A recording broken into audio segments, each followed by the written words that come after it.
Good evening. What's up, everybody? And welcome into the #1 Group of 5 college football podcast in the history of the world. This is the Group of 5 guys presented by FanDuel, and our mission is to be the voice for the Group of 5 football programs, the voice that the mainstream sports media absolutely refuses to be. We need your help to do that. Hit the follow button on all the social platforms at Group of 5 guys. Go to YouTube, Apple Podcasts, Spotify, the Believe Network, wherever you get your best podcasts.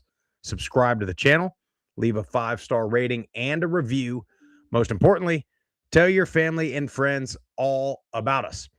On this episode, we talk more media concerns.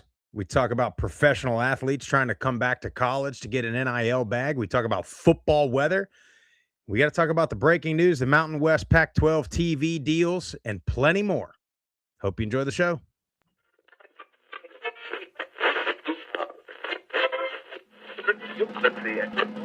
This is the Group of 5 guys, and we are coming to you live. They got Old Dominion week 3, and ODU is by no means a layup. The Group of 5 guys told me that, so that has to be true. We looked at each other, we was like, Mike, best place to be is a Group of 5. So I'm sitting here with the Group of 5 guys, right? Troy has won, it's been a winner, and it's a special place, so it's why you want the job. But it's a ton of fun to watch a guy go to the NFL from a Nevada or a Colorado State or a Middle Tennessee or an App State, and fans follow that kid. It was across there. You want to have this thing packed out, have the student section packed out, giving those guys hell on the sideline. I mean, that's part of it. I mean, win or lose, like we're winning the tailgate. There's no better place to be developed in this country than Boise State.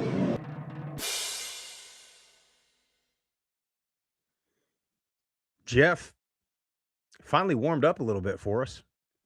Maybe a little bit. It's like 30, I think it was 35 degrees on the way home from Nico's baseball practice tonight. Yeah, no, we didn't. I canceled T-ball last weekend. It was too cold. Soft. Yeah, soft. well, look, hey, it wasn't supposed to be that cold. And I don't even know what it is right now. I mean, at nighttime in the morning, it's probably still in the 30s for us, but it warmed up to close to 60 today. So comfortable for that. But dude, we got a lot to talk about. We got sort of breaking news with the TV deals. We've got the CFP schedule released and that disaster. I do want to talk about this before we get really started, though. What about this Mr. Beast funding ECU potentially? So I don't really know Mr. Beast. I mean, I know the name. I know he sells candy bars. I know he's a big YouTuber, like the OG streamer, right? Isn't that kind of what he is? I don't really know what he does, like how he got to where he is, but I know he's got a lot of money. I know he's got a huge social following, and he teased on Instagram, should I do this? And it was talking about funding the ECU football program. Now, why did he go with ECU? Is there some sort I think he's from Greenville. Okay. I think, or that region. But I'll say this, like ECU is a good one because they ain't that far off anyway. No question. You know what I'm saying? I mean, they're in the American. They've got a brand. They've got phenomenal stadium, fan support, all those things already. They take P4 teams to the wire already. They, play the best of the best in the American toe-to-toe, year in and year out already. They got a ton of momentum. I mean, you just put a little gas on that fire. Let me tell you something. There's no question. You'd be pouring a whole entire gas can on that thing. Yeah. And could you imagine Dowdy Ficklin just sold out? I mean, for a home playoff game. I know they probably would never get the home playoff game unless they ran the table and were blowing teams out or something. But that would be a sight. Now that would be. But awesome. This Mr. Beast fella, he's got, I think, enough social clout that he probably could swing the general public into pushing for that. You know what I mean? No question. And then the committee on the show. What's that? We need to get Mr. Beast on the show. We out and look, if you don't want to give what was it, $100 million? Is that what he said he was going to do? That's what he said. Brother, just like make it 99 and throw us some change. You know what I'm saying? We'll split it amongst all the G5 teams and us, and we'll take it. But no, I mean, dude, that's the thing about the group of five in general is, you're top of the top money schools in the Power Four. They've got that whale. You've got Phil Knight at Oregon. You've got, I think his name's Jimmy Raines down here in this way at Auburn. These guys that own these just massive, massive companies. And you don't have that alum, or at least you don't have that alum that's giving to football or giving to athletics at the group of five. And it'd be interesting to see that. It'd be interesting to see a bunch of these social media guys. I mean, Mr. Beast apparently he's got $100 million to just give away, which is wild. Mark Cuban now with Indiana. Indiana, of course. Yeah, he giving a bunch of money. Yeah. So and you wonder how quick is that all it takes?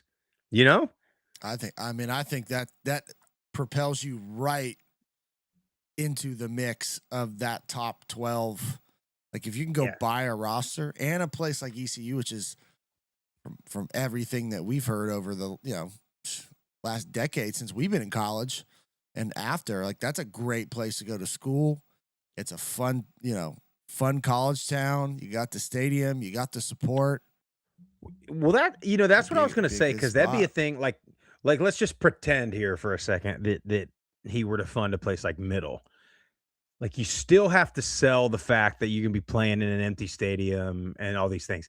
You don't have that problem at East Carolina, especially if you field a good team. Yeah.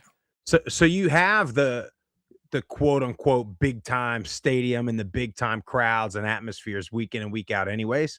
So now you just, I know it seems like it's just about the money for most of these kids, but you also, if you're competing, if you're East Carolina, you're competing with a Georgia or an Oregon or a Notre Dame for a guy. It's not like you're playing in a 30,000 seat stadium that gets 12 every weekend, but you're playing in a 50,000 seat stadium and you get close to filling it all the time. So I think it'd be cool, man. I hope he does it. That'd be awesome. It'd be interesting to see. And then for the love of God, Blake Harrell, manage that roster and all those egos and get it done. I mean, you might go find one of these guys that's getting a 7th or an 8th year, get them down there to well, you saw, I don't know if you saw our boy Johnny Summerall say he's petitioning Tebow to get another year. Yeah, I saw him and I saw you retweet Buster's press conference, and I was like, man, need those guys in the group of five, man. Couple of our favorites for sure. Oh, without question. Well, Sprouse, it's also Super Bowl week. Yeah. Who you got? It's interesting. Like for the most part, I've been so out of the loop on the NFL. Like we've just been so tapped into this, to college football, so busy with life and kids and all the things that I get it. Sundays have been my day to not watch football, believe it or not. But I will say this, towards the end of the year, and especially towards during the college football playoff, when there was just so much time between games, I started watching most of the end of the season of the NFL, watch the playoff games. God, anybody but New England, bro. For the love of God. Well, I don't know if I can take it. As a Dolphins fan, of course. I don't know if I can take it, dude. But I don't know, man. Seattle's tough, dude. They're good. They're 4.5 point. FanDuel's got them at 4.5 point favorites. The over-under's 45.5.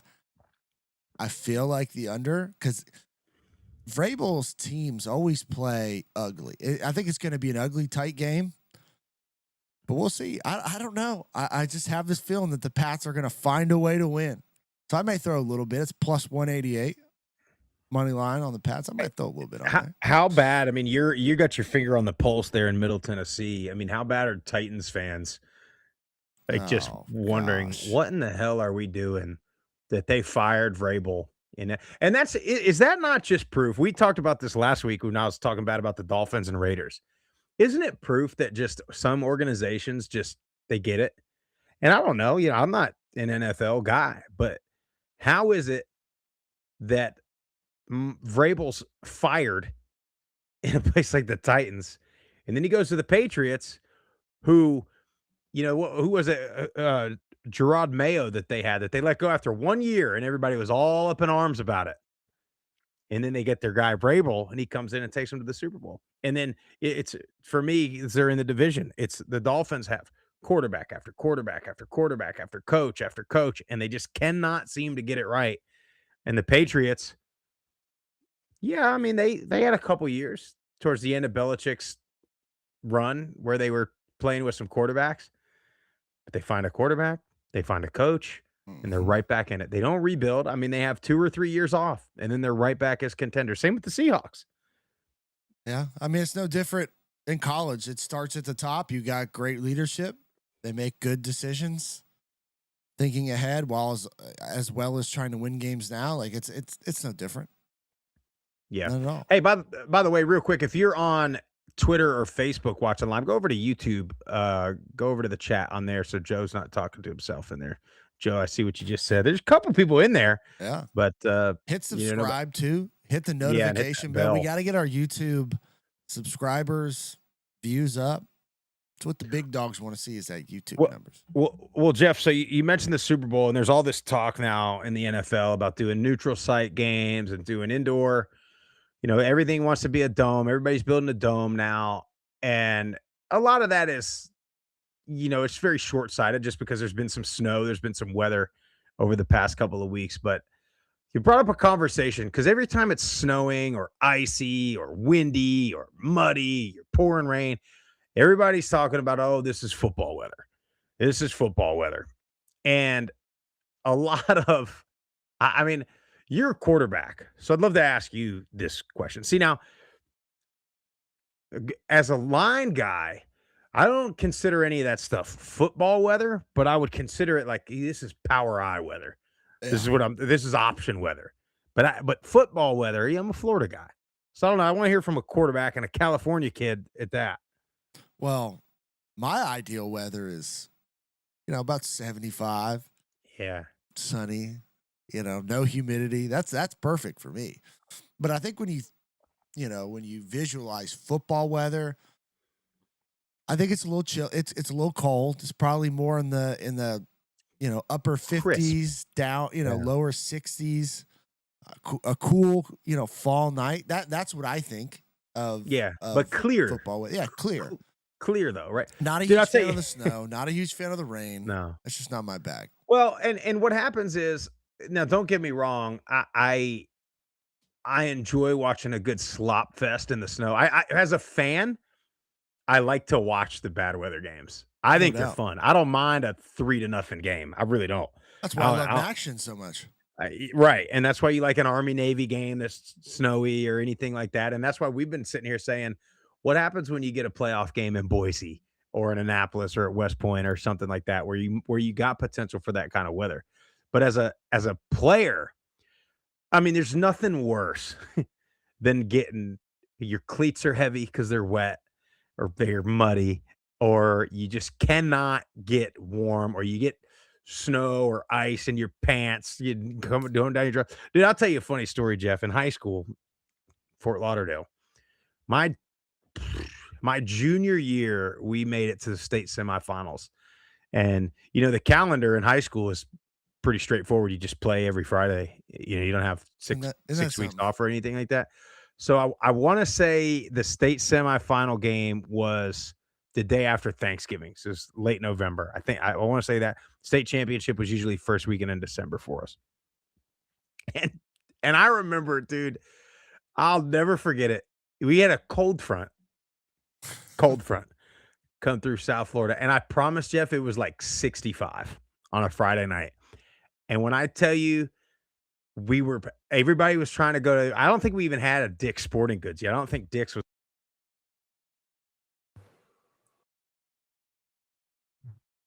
You got me still? You kind of cut out and you're back on. Hold on. We're having technical difficulties on Sprouse's end. See if we can get him back in here. No doubt, Biggie. Biggie in the chat. So that's gumbo weather. There Jeff, this computer that you told me to get when my Mac. Oh, there you go. You're out again. Sprouse is having some technical difficulties. Hopefully we can get him back in here.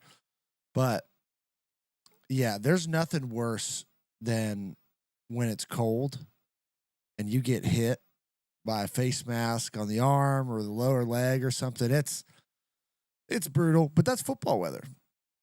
And I don't mind, I don't mind in the 60s, maybe upper 50s, but you get below that. It's footballs are like bricks. Trying to throw them. Kickers can't kick. Snappers, holders, all of it. It's a whole different set of problems. But what's that, Joe? Look, Sprouse is one of the most technologically illiterate people in my life. I told the guy to get a computer, he get it, and he's not. Thing can't work for him. I don't know. It could be user error, Joe. I'm not sure, but. Well, we'll get Sprouse back in here in a minute. We'll get into the meat and potatoes of what we were going to talk about. So the Mountain West, we got the Mountain West, at least the main parts of the Mountain West and Pac-12 media deals. We were going to talk about those, the differences between them, and what kind of to expect this coming year. Because we got the new look Pac-12, which is, for those who don't know, we got Oregon State, Washington State, now Boise State coming over, Fresno State, San Diego State, Colorado State, Utah State, and then Texas State from the Sun Belt coming over. So that's your 2026 Pac-12 conference, right? The new look Mountain West Conference for this coming year. Air Force is still in there. We got Hawaii, Nevada, New Mexico, NIU, who's a football-only member, by the way. San Jose State's still in there. UNLV. We got UTEP now coming over from Conference USA. And then Wyoming is in there. So that's your new look Mountain West going into this football year. Sprouse, we got you back, I think. Not yet. Yeah, I think, but I don't know how much longer because this computer that you made me get the other, a year ago at the Best Buy. You got me all right? Yeah, we got you back now. I don't know what happened there. It just told me the camera stopped working, and then all of a sudden my ring light went off. Everything. Yeah, that was interesting. Anyway, I heard you getting into the Mountain West and the Pac-12. We went down the Pac-12. We went down the Mountain West, the new teams in East Conference, what that's going to look like. And I don't know if you want to go into the deal or I can go into the deal. It doesn't matter. You better go into it in case I go out again because I'm still glitching here. All right. Well, this is what we got. All right. The old deal, the old Mountain West deal had 53 nationally televised games, which was 28 on CBS, 22 on Fox, and then 3 on the main CBS channel. The new deal now for the Mountain West, 41. So you dropped, 12 nationally televised game to the Mountain West. 15 on CBS Sports Network, 13 on Fox Networks, 13 on the CW, and then 1 nationally televised on CBS. Go down to the Pac-12 this year. So the Pac-12 has 49 nationally televised games. CBS, CBS Sports Network, USA, and the CW. So the new Pac-12 has 8 more nationally televised games. Financial distributions have not been released yet, so we're waiting to check that out. But this is interesting. For the Mountain West legacy teams are guaranteed to get the same payout as it's been from the last deal, so which I think is $3.5 million. Let's see if I got that number right. Yeah, so $3.5 million per year, regardless of what the financial is from the media deal. So if that deal is less, the legacy teams that did not leave will get that 3.5 no matter what. So they're going to pull that. If they don't make that, they're going to pull that from, I guess, their cash reserves, whatever they got, investments from the conference. they're going to have to pony up. They have promised that money. Now, again, I'm interested to see what the Pac-12 money looks like. If it's more than that, I think it's probably about the same, maybe a little bit more, but I guess we'll see. I'll tell you what I'm the most interested in is to see how USA does as a college football network. You know, like how are they going to handle a pregame show, or are they going to have a pregame show, or is USA going to be running reruns of Walker, Texas Ranger, and then all of a sudden cut to a Pac-12 game? You know what I'm saying? So those are things I'm interested in seeing, how they do a pre and post game, who's on the call, you know, how those are. That's what I'm looking forward to. Yeah, I'm trying to get your video pull up. It's not pulling up. That's interesting. Well, I was telling you, Jeff, while you're working on that, I was telling you about the cold front that came through Broward County circa 2006. And dude, it was like 65. And I promise you, if you looked up into the crowd, it looked like people were in like parkas and beanies, like freezing. People were freezing cold, panicking down there in South Florida. It was, you know, when the iguanas start falling out of the trees, that's when you know it's cold. Down in Fort Lauderdale, Florida, they freeze up and then they fall out of the tree, but they don't die. So it's a very interesting phenomenon. That's odd. I don't know how that works. Either my camera or the frozen iguanas. Both. I can't get your video to come up, pal. I don't know what the hell's going on. I mean, but you see me, right? Yeah, but your link's not pasting in the on the platform. Well, I mean, I can go out and get back on, or you can just put a headshot of me. I got a good headshot. I might have to. There we go. Got it back. There we go. I apologize for these difficulties. We'll talk after this. I saw Ben's in the chat. Yeah, Ben. Where the hell is Ben Glizzy to fix this problem that I've been having? Oh, you're back. We got you. You got me back? So yeah, so that's essentially as far as nationally televised games. That's the difference between Mountain West and the Pac-12.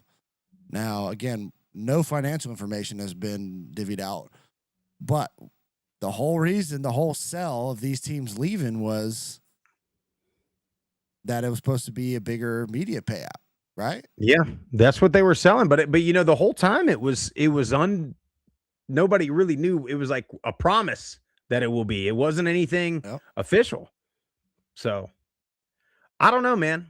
We'll see what happens with it. I mean, look, I think if you stayed in the Mountain West, or like if you're NIU going to the Mountain West, you're probably pretty happy with where you're at. Like you're not worse off, you know? No, I mean, we'll see if that was a good move for NIU. I mean, you got to think the travel's got to be a little bit further. I would assume. Well, yeah. You know what I mean? Speaking of NIU and speaking of MAC, do you see where we're going to have a college football playoff quarterfinal game on Wednesday? Or is it Wednesday, December 30th? Not New Year's Eve, not New Year's Day, just a Wednesday, because God forbid they compete with the NFL that's got Thursday night football. So you're going to have two teams are going to play on the 30th, and then nobody's going to play New Year's Eve because there's going to be Thursday night football on Amazon Prime. And then you're going to get the other, 3 games on Friday, New Year's Day. I mean, they just find a way to make it difficult for the fan, really. Yeah. I mean, because whoever gets that game, you're going to be asking people to more than likely take that whole week from work and pay to travel wherever they're going to pay. And it's going to be on a Wednesday. So you're going to have to travel on Tuesday. And then you're going to be asking them to travel back, you know, after New Year's probably. It's just, they got 2 weeks between every round. Like a full 2 weeks this time around. You got the first. So the first round is December 18th and 19th. The quarterfinals is December 30th and January 1st. Semifinals is the 14th and 15th of January. Then the national championship, January 25th in Las Vegas. I mean, that is championship weekend will be the first weekend of December. I mean, that is almost 2 full months after everybody else pretty much is done. Some of them will play bowl games, but most kids opt out of those nowadays. So I mean, here's the thing for me, right? I know this only is going to affect a couple of teams, right? But you almost, if you're not going to win the whole thing, you almost want to be done, because you got to start recruiting and you got to start working the portal and all these things. I mean, you had all the conversation, even this past year, was the portal with 2 more rounds to go and coaches leaving and all the things. So, and then, there's this big argument about the first round bye and how it's a disadvantage for these teams. And now you're just going to give everybody 2 weeks. I can tell you what you're going to see. You're going to see probably sloppier ball, even though you're going to have your best teams in there. You have 2 weeks off. I don't. NFL doesn't even do this. I can't. Nobody does this. I can't understand why they do this, and coaches are speaking out against it. They don't like the 2 weeks off. Every coach that is vocal about it talks about moving it up, and I don't. I mean, could they not have done that this year, or they just don't want to? To me, I mean, they are just trying to milk every media dollar. All it is. That's all it is. And they don't care about the player. They don't care about the fans. All they care about is maximizing the profit, the dollar. And I don't know if you've seen this. There's been multiple teams. I've seen Rutgers. I don't know what the numbers are. I should have wrote them down. But Rutgers, Florida State. I mean, you're talking major holes, millions and millions, hundreds of millions of dollars in the hole. And that is, you're talking, I mean, Florida State is a big brand. Yeah. Like, so the school is now having to, and a lot of them for years have been covering athletics. The athletic department runs a deficit. The school picks up the tab. I get that. But this is far more than it's ever been. And that number is just going to continue to increase. How long can schools keep up with this? Group of 5 schools can't. I mean, that's $147 million, I feel like, is what Florida State's was. Jeff, that's the way of our country, dude. Everybody's like, I mean, our government, the general public, universities, athletic departments. I mean, put it on another credit card, dude, and go begging the donors for more. That's crazy. $147 million in 1 year running deficit as a major brand. And I know Florida State, was not good this year, but I'd love to see what last year and the year before, when they were almost undefeated, what that looked like. Yeah. It ain't good. I'll tell you, and I don't know how much of it has to do with the whole everything with NIL and portal and all these things, but I'll tell you, man, what is driving me off the wall, a couple things. We saw it with Pavia. We're seeing it with Trinidad Chambliss. We're seeing it with Joey Aguilar now suing the NCAA for another year to play. And look, I get it. I get where you're coming from. You're going to make more. I totally understand. And then you also have now, it's happening more so in basketball, but you've got a guy playing basketball for Alabama that's a former NBA guy. And you got this guy, Amari something from UCLA, that plays at UCLA, goes to the NBA, gets minutes in the NBA, plays in the G League, plays in the developmental, and now he wants to come back to college and play. And let's not get it twisted. He knows that the NIL money that he can get is worth more than a G League contract or a European contract or wherever he's going to go play, if it's not going to be a big time deal in the NBA. But he said, "Oh, I want to come back to, work on my game, to learn some things." Well, that's all well and good, but that's what the G League's for. So the developmental league is for. Mm-hmm. And so you have, I want to work on my game, or I want to make more NIL money. But No statement said, "Hey, I want to go back and play in college and get my degree." It had zero to do with it. Zero to do with that. And these guys that are getting 7th and 8 years, they're not getting doctorates. They're not getting masters. They're not even going to class, according to Carson Beck and them. So, like, I just, but then at the same time, you hear, well, we got to have a transfer portal window because it's got to match up with the semester. We got to have that. But then when it comes to the college football playoff schedule, forget about the semester. We'll go into the second semester. We'll go through, we'll play through winter break. We'll go into the next semester. We'll still be playing, same season. You'll have some schools that are almost 3 weeks into the spring semester at January 25th. Some are that like first week, the 8th, 9th of January, they're back in school. That's insane. That's insane. What are we doing? Well, Jeff, and these guys that are getting these 7th and 8 years, the thing that's, again, I've talked about this. Everybody says, "Oh, NCAA, do something, fix this." They try. That's who is getting sued to make them play. And the worst part about it is, so like with Trinidad Chambliss at Ole Miss, or Joey Aguilar, he's suing the NCAA in the Knox County Court. Where do you think the judge went to school? Like, who do you think the judges are fans of? Who do you think the judges probably donate to? So it's a totally corrupt system. I mean, it's just asinine. And then for these guys, these NBA guys, this one in particular, it's like, two things. One, I remember back in the day, we'd be like, "Why is this guy declaring for the draft? Like, you ain't getting drafted, bro." And you'd want guys to stay.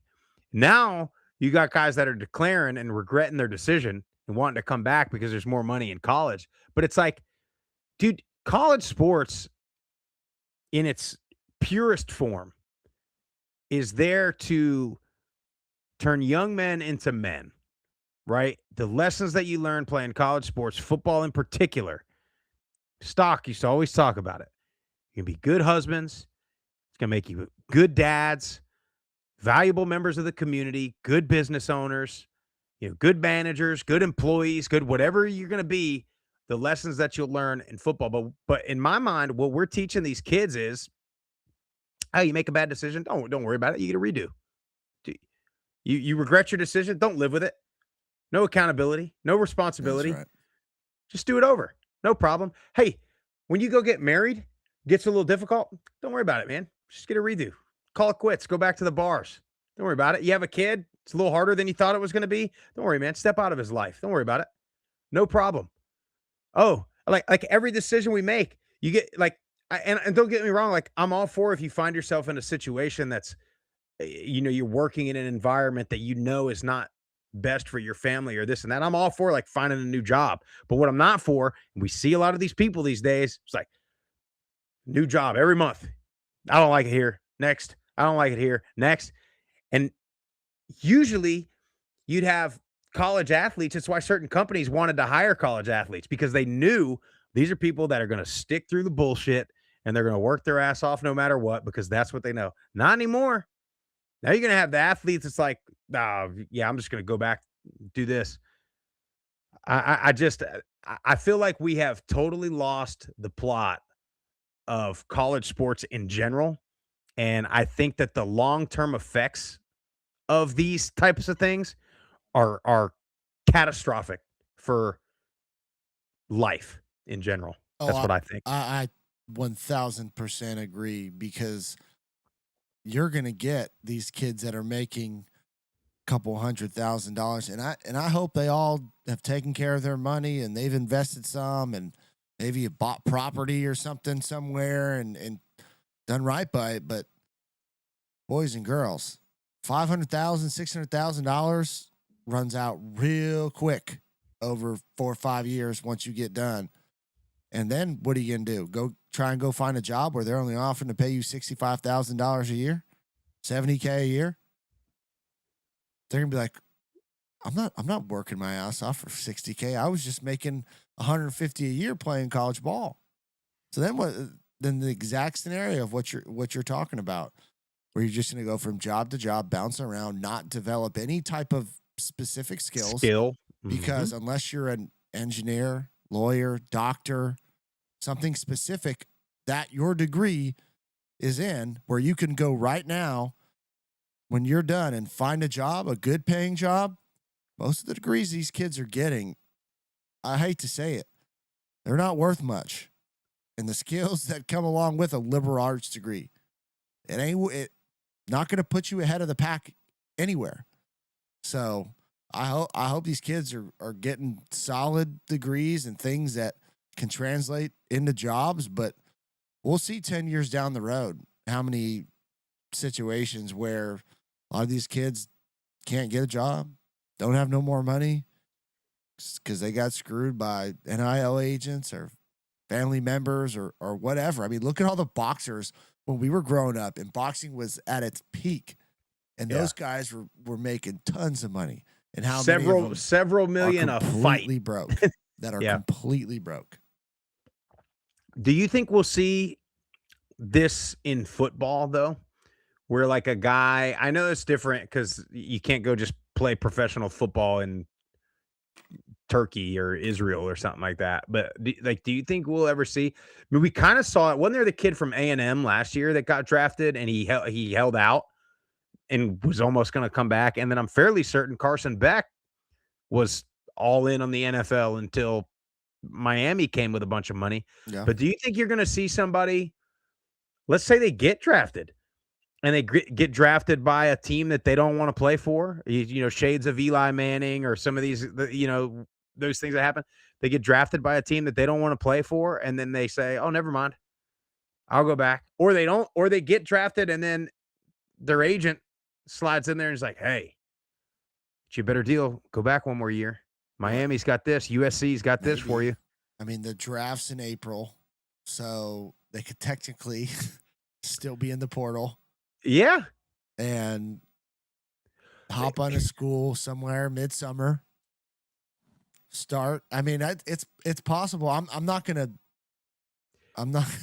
doubt it. Like we've seen some crazy stuff so far, and we haven't even scratched the surface yet. And until the NCAA gets the protections that the NFL has, the NBA has, all the other major sports, you're just gonna get lawsuit after lawsuit after lawsuit. And like you said, we have just completely missed the point. Like I am all for kids getting paid. All for it. But you can't have unregulated free agency every single semester pretty much. Now it's once a year with the one portal window. Like it is unrealistic and it's not sustainable at all. Jeff, why do we even have, you know, they made a big thing out of this portal window. What's it? We don't even have a portal window. You can still transfer whenever you want. I mean, nobody's, you know what I mean? Nobody's being stop up too late. It's a day late. If the money is there, you can do and transfer wherever you want. You can play whenever you want. You play as many years as you want. As long as you got an alumni in the courts and you got an agent and a lawyer willing to take your case, you can do whatever you want. Yeah. Oh. Swag Bear joined the chat. I saw him in there. 10:40. He could probably go back and get an NIL deal up back at middle. He'd get a hell of an NIL deal. A hell of an NIL deal. Jeff, I wanted to talk about one more thing before one of the other complaints. I mean, we've been saying it now for seems like a couple years. You have the agents, you have the lawyers, you have the media. It's a big problem. Did you see Emmanuel Acho's comments about Shedeur Sanders? I saw it. I got it clipped too. If you want me to play it, I'd love for you to play it if you have it. I got it. I'll play it. Because any expectation for Shedeur Sanders under Todd Monken, I believe, will lead to disappointment. There is nothing about Todd Monken as a head coach that should get you excited. As an offensive coordinator, you could say Lamar Jackson had an MVP season under Todd Monken. As an offensive coordinator, Lamar Jackson had 41 touchdowns and 4 interceptions under Todd Monken. As an offensive coordinator, you can make arguments under Todd Monken. Stetson Bennett won 2 national championships at Georgia under Todd Monken. But as a head coach, no. Nothing about Todd Monken as a head man gets me excited. I need to see who the offensive coordinator is going to be. That's what I need to see. But what I don't yet see, T, is like, how is Todd Monken going to command that locker room, command that group of men? And also, if I'm Shedeur or anybody in that locker room, why am I listening to Todd Monken?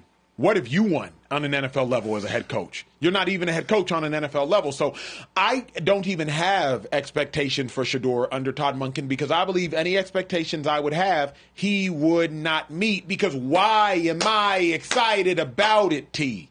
Why? I mean, you want to talk about somebody I can't stand listening to, it's that guy right there. I mean, Jeff. He is nothing but clickbait. Yeah, that's what it is. Take after hot take, like I'm telling you, and I tweeted about this whenever he said that. I think we've reached that point where it's everybody's trying to have the next Skip Bayless or Stephen A. just idiotic take, because those are the ones that get the most comments, because they get hate comments. You're better off saying something that stupid, because everybody on social media will crush you or ratio you, if you will. Yep. But you'll get more engagements and more impressions and more clicks than you would if you said, yeah, I mean, Todd Monken, I'm excited to see what he can do and how he can develop Shedeur Sanders. Because that does nothing. That does nothing for people. But the problem that does is, people will hear stuff like that, and people hear these, do no wrong. Like you've got Shedeur has this sort of cult following almost, where it's like he can do no wrong, and it's to no fault of Shedeur's. And what's going to happen is the fans are going to almost root for his failure just so that people like Acho will be wrong.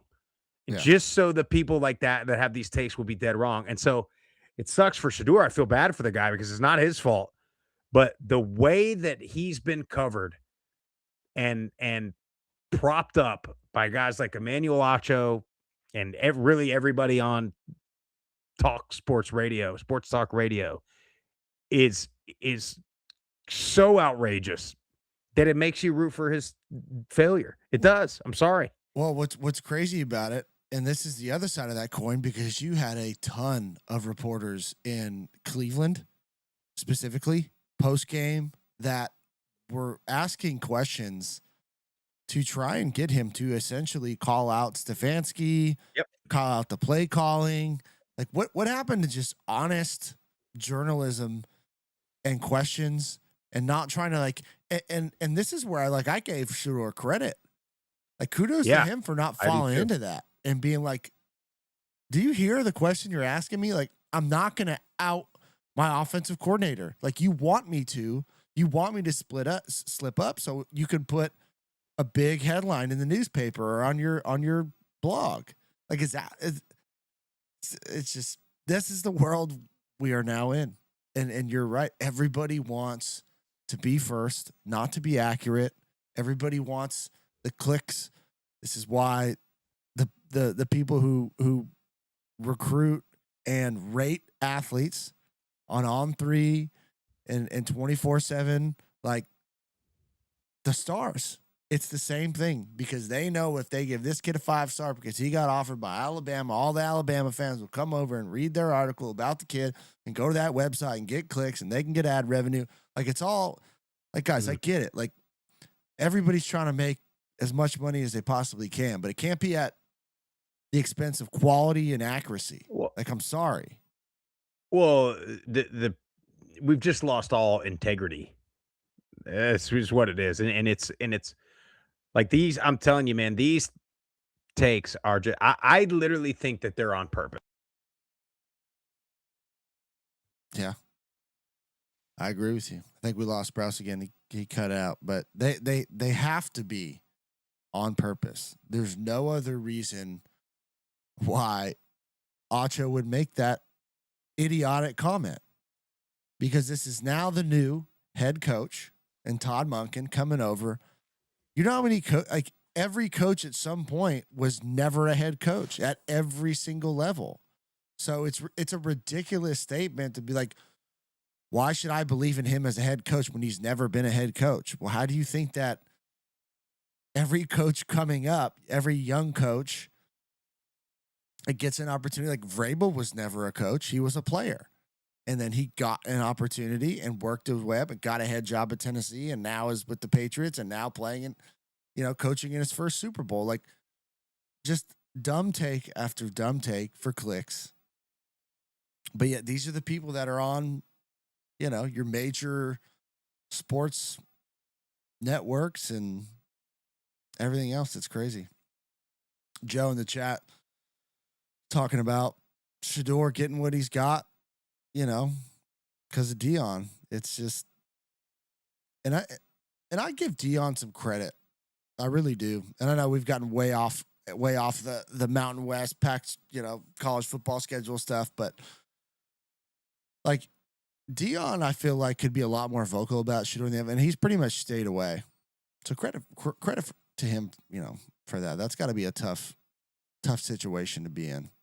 But